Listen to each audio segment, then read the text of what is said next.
Number 1. At ito ang dahilan kung bakit mabagal ang usad ng mga sasakyan dito sa crossing ng Lower Bicutan and C6 gawa sa stoplight.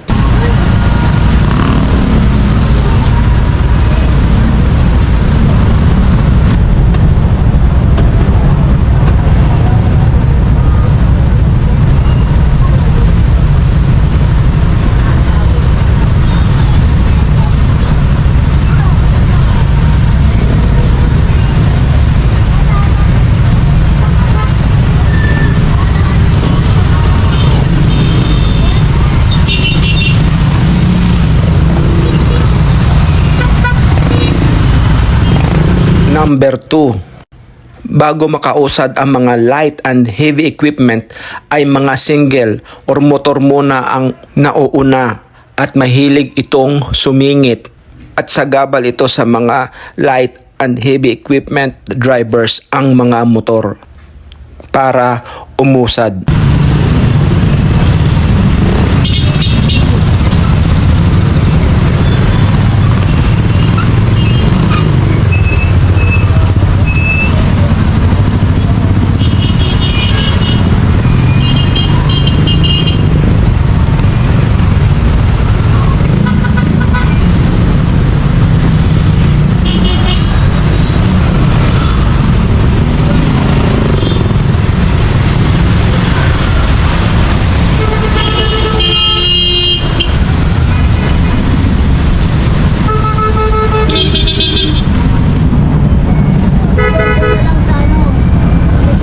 Siguradong pag-stop ay stop na rin ang mga sasakyan.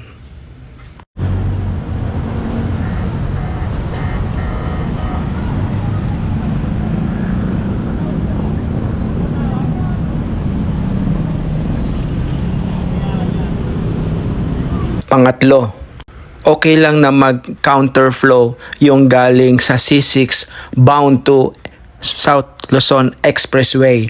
Pero dapat meron itong tamang hudyat. Hindi kagaya nito na nakasagabal na ang galing South Luzon Expressway to C6.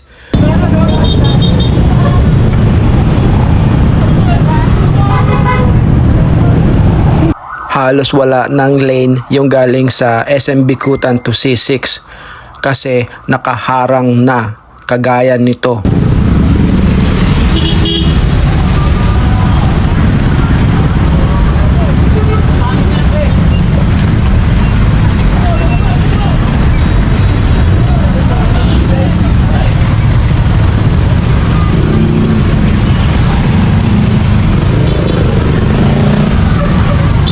Talagang magkokos ng traffic nito gawa sa bagal ng usad ng trapiko.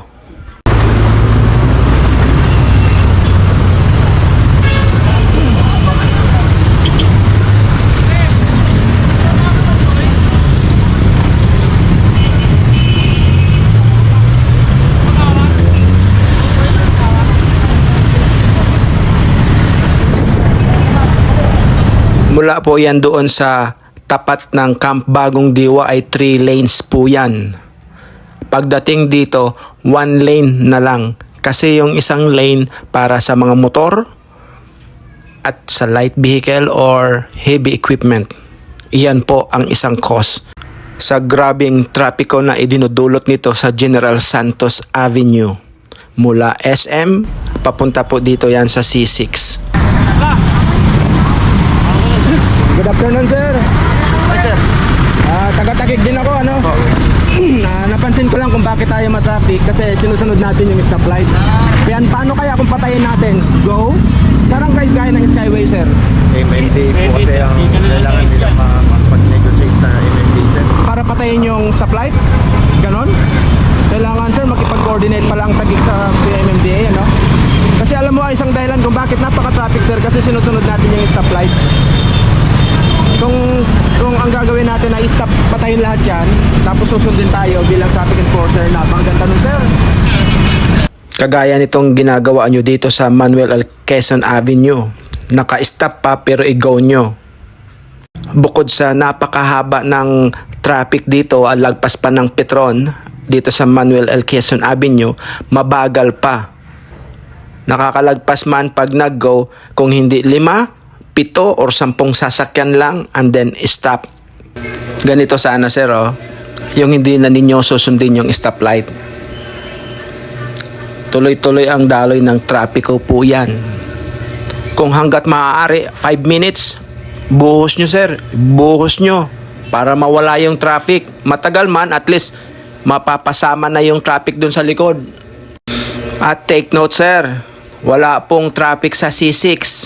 Ang C6 po ay nasa 7.6 kilometers po yan mula dyan sa Lower Bicutan papuntang Napindan Bridge ng Pasig City.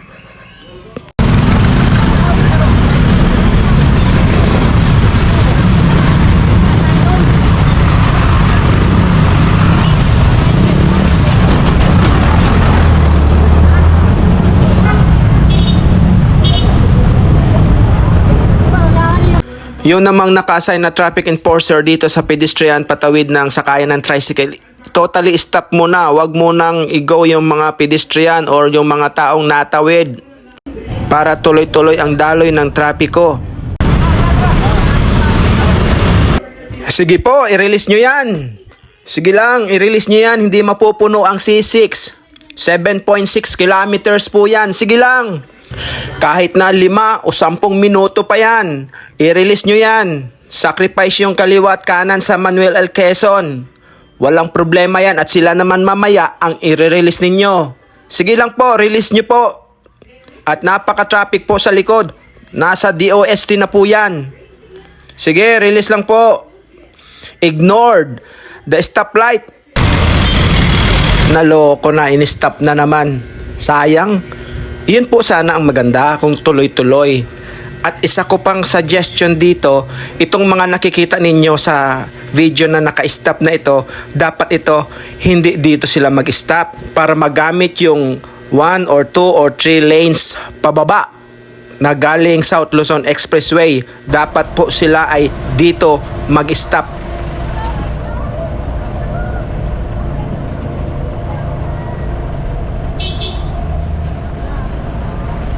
At kung mangyayari yan, mga kabuks, wala kang makitang sasakyan dito sa mga ito.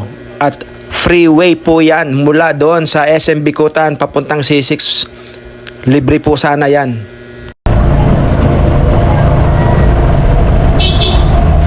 Alam ko po na under construction ito, pero i-minimize natin yung traffic.